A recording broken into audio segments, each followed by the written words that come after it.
नमस्कार, राष्ट्रपोस्ट से मैं पवन केसवानी। क्या जो सोरस जैसे भारत विरोधी ताकतें छत्तीसगढ़ की चुनी हुई विष्णुदेव साय की सरकार को अस्थिर करना चाहती है? ये बातें भारतीय जनता पार्टी के एक जिम्मेदार पुराने मंत्री ने तथ्यों के साथ रखी है। दरअसल एक बहुत बड़ा वाकया छत्तीसगढ़ के सारंगढ़ से सामने आया, जहां कांग्रेस की एक चुनी हुई विधायक ने साफ तौर पर यह स्वीकार कर लिया एक तरीके से कि बलौदा बाजार में जो एसपी कलेक्टर कार्यालय में आगजनी हुई थी, ऐसी हिंसा का तांडव जो पूरे भारत में कभी नहीं हुआ, छत्तीसगढ़ को कलंकित करने वाली बलौदा बाजार की उस घटना में कांग्रेस के एक तरह से शामिल होने की स्वीकारोक्ति वाला वो वीडियो सोशल मीडिया में तेजी से वायरल हो रहा है, जिसमें सारंगढ़ की विधायक उत्तरी जांगड़े साफ तौर पर यह स्वीकार कर रही हैं कि बलौदा बाजार कैसा है ये तो आप जानते ही हैं। दरअसल इशारों में कही गई ये बात काफी गहरे मायने रखती है। बताया जा रहा है कि यह वीडियो 12 दिसंबर का है, जब कांग्रेस की ओर से दोपहर 2 बजे से लेकर 5 बजे तक कोई धरना प्रदर्शन का कार्यक्रम रखा गया था। वहां कांग्रेस के जिम्मेदार विधायकों के अलावा पुराने मंत्री भी मौजूद थे और बड़ी ही जिम्मेदारी से जनता की चुनी हुई ये विधायक उत्तरी जांगड़े ये कहती नजर आ रही हैं, कलेक्टर के भीतर जाना है, केवल बाहर से ही नहीं आना है, हम सबको एक साथ जाकर तोड़ फोड़ कर आना है। बलौदा बाजार कैसा है ये तो आप जान ही रहे हैं। दर्शन है आप सब युवा मल्ला अभी जाए बारे हमार और कलेक्टर के अंदर जाना है, बाहर से तोड़ के नहीं आना है। हम सब एक जाके पूरा तोड़ फोड़ करके आना है, यानी सबको बलौदा बाजार कैसे है आप मन जाना था। इस वीडियो के सामने आने के बाद छुपाने लायक कुछ बचा भी नहीं है। इस बारे में जाहिर तौर पर तीखी प्रतिक्रिया तो होनी थी। भारतीय जनता पार्टी की ओर से सोशल मीडिया प्लेटफॉर्म एक्स पर यह वीडियो अपलोड किया गया है और यह समझाने की कोशिश की गई है कि कांग्रेस किस तरह से देश विरोधी मानसिकता के साथ काम कर रही है। आगे मैं आपको इस वीडियो से जुड़े कुछ चौंकाने वाली बातें बताऊंगा, जिसमें यह समझाने की कोशिश की जा रही है कि कांग्रेस की विधायक उत्तरी जांगड़े ने जो कुछ भी कहा सोच समझकर कहा, प्री प्लानिंग के साथ कहा।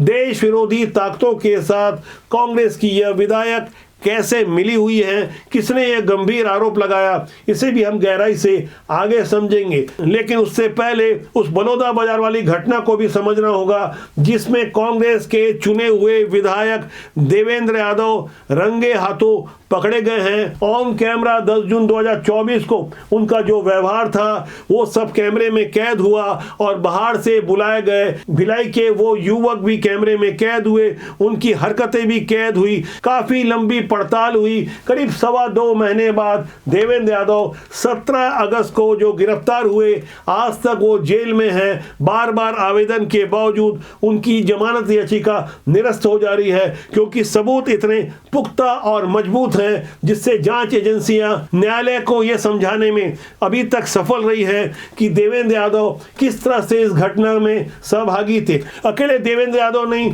बल्कि पूरी की पूरी कांग्रेस को कटघरे में खड़ा करने के लिए भारतीय जनता पार्टी की सरकार ने देरी नहीं की। बलौदा बाजार में एसपी कलेक्टर के अलावा अन्य कार्यालयों में भी आगजनी हुई थी, सैकड़ों गाड़ियां स्वाहा कर दी गई थी। इस घटना को भी 24 घंटे ही नहीं बीते थे, भारतीय जनता पार्टी की ओर से 3 मंत्री और सत्तामी समाज के विधायक राजमहन डोमन लाल कोसेवाड़ा ने बकायदा प्रेस कॉन्फ्रेंस लेकर देवेंद्र यादव और कांग्रेस के बारे में बड़ी जिम्मेदारी के साथ न केवल आरोप लगाए थे, बल्कि कुछ तस्वीरें भी जारी की थी। बलौदा बाजार जैसी बहुत बड़ी घटना की व्यापक चर्चा देश भर में हुई, लेकिन मेन स्ट्रीम की मीडिया जिस तरह से सेलेक्टिव खबरें तैयार करता है और जिस तरह से खबरों को हवा दी जाती है, वहां छत्तीसगढ़ के साथ बलौदा बाजार हिंसा वाली घटना के मामले में साफ तौर पर पक्षपात को समझा जा सकता है। बलौदा बाजार में 10 जून को जो कुछ हुआ पूरे भारत में कभी नहीं हुआ।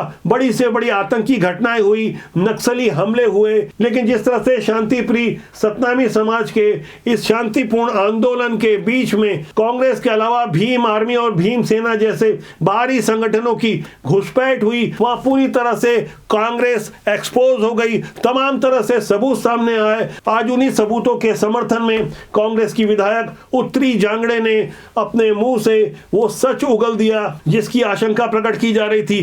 क्या राहुल गांधी के इशारे पर देवेंद्र यादव मौके पर पहुंचे थे? ढेर सारे मोबाइल और कॉल डिटेल बरामद किए गए हैं और यह समझने की कोशिश की जा रही है कि कांग्रेस बलौदा बाजार की घटना में किस तरह से शामिल थी। कांग्रेस की विधायक उत्तरी जांगड़े के इस बयान के बाद भारतीय जनता पार्टी के मुख्य प्रवक्ता अजय चंद्राकर का एक बयान सामने आया है, जो उन्होंने बंसल न्यूज चैनल से बात करते हुए कुछ अहम खुलासे भी किए हैं। दिल्ली में सरोस की बात उठी है कि कोई भी राष्ट्रवादी सरकारों को अस्थिर करने के लिए वो फंडिंग करता है और उसकी कांग्रेस पार्टी के बड़े नेताओं से मिली भगत है। हो सकता है यहाँ छत्तीसगढ़ को अस्थिर करने के लिए, माननीय विष्णुदेव साय की सरकार को अस्थिर करने के लिए इस तरह के लोगों को सरोस पकड़े हों। और बलौदा बाजार की घटना हो, सूरजपुर की घटना हो, लोहारडी की घटना हो, बलरामपुर हो, चाहे कहीं की हो, और विधायक महोदया बोल रही हैं कि सारंगगढ़ में भी कुछ भी कर सकते हैं, तोड़ फोड़ करो, ये बोल रही, जनता से आह्वान कर रही। मैंने चिंताजनक है। ऐसे षड्यंत्रों को तो किसी बड़ी एजेंसी से जांच करवाना चाहिए कि इसके पीछे कोई विदेशी ताकत तो नहीं है। बदले हुए हालात में बदली हुई कांग्रेस जिस तरह से वामपंथी विचारधारा का समर्थन कर रही है और जिस तरह के सबूत सामने आए हैं, उसके बाद राष्ट्रीय स्तर पर हमलावर हो चुकी भारतीय जनता पार्टी कांग्रेस को लगातार कटघरे में खड़ा करते हुए ये समझाने की कोशिश कर रही है कि कांग्रेस के सर्वे सर्वा राहुल गांधी और उनकी माता सोनिया गांधी किस तरह से जॉर्ज सोरोस की एनजीओ के साथ संलिप्त हैं और किस तरह से जॉर्ज सोरोस और उनके न्यूज़ पोर्टल जो बयान देते हैं उसकी कॉपी करने में राहुल गांधी और कांग्रेस पीछे नहीं रहते। अब आपको जानकर यह हैरानी होगी कि उत्तरी जांगड़े साफ तौर पर जिस तरह से सारंगगढ़ में कलेक्टर कार्यालय के अंदर तोड़फोड़ करने की बात कर रही थी और उदाहरण बलौदा बाजार का दे रही थी, उस वक्त पूर्व मंत्री और खसिया के विधायक उमेश पटेल, चंद्रपुर के चुने हुए कांग्रेस के विधायक राम कुमार यादव, सरायपाली के विधायक चातुरी नंद, बिलाईगढ़ विधायक कविता प्राण लहरे समेत कई जिम्मेदार नेता वहां मौजूद थे, लेकिन किसी ने भी इस देश विरोधी बयान का विरोध नहीं किया और न ही कांग्रेस की ओर से अभी तक इस बयान के विरुद्ध कोई खंडन आया है। लेकिन अब आपको एक और वीडियो देखकर बहुत हैरानी होगी कि कांग्रेस के विधायक राम कुमार यादव जो उस वक्त मौके पर मौजूद थे, उन्होंने न्यूज चैनल बंसल टीवी के साथ बात करते हुए यह समझाने की कोशिश की कि हमारे गांव में एक बकरी चराने वाला भी प्रधानमंत्री नरेंद्र मोदी की आवाज निकाल लेता है, इसलिए उत्तरी जांगड़े तो ऐसा बयान दे ही नहीं सकती। देखिए, मैं तो वीडियो देखा नहीं हूँ, न सुना नहीं हूँ, लेकिन आप जिस प्रकार से कह रहे हैं तो ये वीडियो से कोई सत्यता नहीं होता। मैं तो ऐसा व्यक्ति बताऊंगा कि अमिताभ बच्चन की आवाज को मेरे गांव का एक बच्चा निकालता है, नरेंद्र मोदी जी प्रधानमंत्री हैं, उनका भी आवाज हमारे गांव में एक बकरी चलाने वाला उसका आवाज सेम टू सेम निकाल लेता है। तो कहीं से कहीं आवाज जोड़ करके दिखाना, ये मतलब ये नहीं मानता मैं, ये कहाँ का सत्यता है। और उत्तरी जांगड़े जी बहुत सुलझे हुए विधायक हैं, 2 बार के सीनियर विधायक हो चुकी हैं, वो ऐसा बोल ही नहीं सकता। यानी कुल मिला के कांग्रेस के विधायकों को भी लग रहा है कि गलती तो बहुत बड़ी हो गई, उत्तरी जांगड़े ने ऐसा नहीं कहा होगा, लेकिन फोटो और वीडियो झूठ नहीं बोलते। जब ऐसे सबूत सामने आए तो जाहिर तौर पर जनता की ओर से भी तीखी प्रतिक्रिया आ रही है। सोशल मीडिया का दौर है, ऐसी हरकतों को साफ तौर पर नारकिस्ट या अराजक घटना कहा जा सकता है, नक्सलियों की विचारधारा कहा जा सकता है। किस तरह से उग्र वामपंथ ने देश के कई राज्यों में अपने पैर पसारे। अब जब देश के गृह मंत्री अमित शाह ने 31 मार्च 2026 तक पूरे देश में नक्सलवाद का समूल नष्ट करने की जो डेडलाइन जारी की है, उसके बाद यदि चुने हुए विधायक नक्सलियों की भाषा में बात करें, अराजकता फैलाने की बात करें, कलेक्टर कार्यालय में घुसकर तोड़ फोड़ करने की बात करें, इससे आप अंदाजा लगा सकते हैं कि बदले हुए हालात में कांग्रेस की किस तरह से विचारधारा सामने आ रही है। लेकिन पहले से कहीं ज्यादा जागरूक हो चुकी जनता ऐसी विचारधारा के साथ कहीं खड़े होते नजर नहीं आएगी। वैसे छत्तीसगढ़ में पुराने घपले घोटालों के कारण कांग्रेस की हालत वैसे ही खराब है, क्योंकि कांग्रेस के सर्वे सर्वा बन चुके छत्तीसगढ़ में भूपेश बघेल के शासन में और खुद भूपेश बघेल के द्वारा जिस तरह की हरकतें हरकतें की गई, जिस तरह से वन मैन शो वाला प्रोग्राम रखवाया जाता था, कभी हाथ में सोटा खाकर, तो कभी लट्टू चलाकर, तो कभी नदी में गुलाटी मारकर यह समझाने की कोशिश की जाती रही कि वो ही सबसे ज्यादा लोकप्रिय है। और छत्तीसगढ़ में जिस तरह से वो भ्रष्टाचार को बढ़ावा दे रहे थे, खासकर रायपुर के ढेबर परिवार को खुली छूट दे रखे थे कि जाओ छत्तीसगढ़ में शराब घोटाला करो, नकली शराब दो, नकली होलोग्राम चिपकाओ। हजारों करोड़ रुपए का यह घोटाला सबूतों के साथ पकड़ा गया है। आरोपियों की जमानत नहीं हो रही है। रायपुर में भूपेश बघेल की मर्जी से जबरदस्ती महापौर बनाए गए एजाज ढेबर के भाई अनवर ढेबर के विरुद्ध जो सबूत मिले हैं और जिस तरह से अनवर ढेबर लगातार जेल में है, वहां ईडी, ईओडब्ल्यू और एसीबी को जांच के दौरान जो संपत्तियों की जानकारी मिली, जो अवैध रूप से छत्तीसगढ़ की जनता से लूट कर तैयार की गई थी,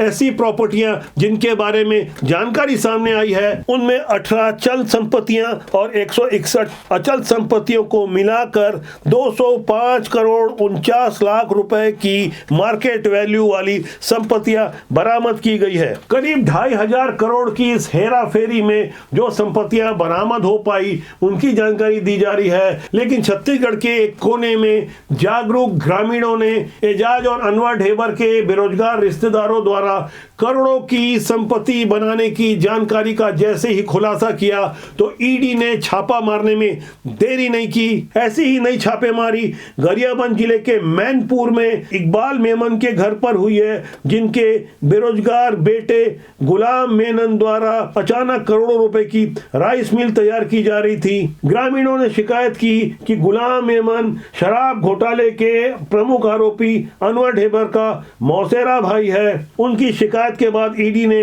ताबड़तोड़ छापेमारी की। सुबह सुबह 6 बजे गरियाबंद के मैनपुर में ईडी की छापामार गाड़ियां पहुंच गई। इसके अलावा रायपुर के मौदापारा के चावल कारोबारी रफीक मेमन के घर पर भी दबिश दी गई है।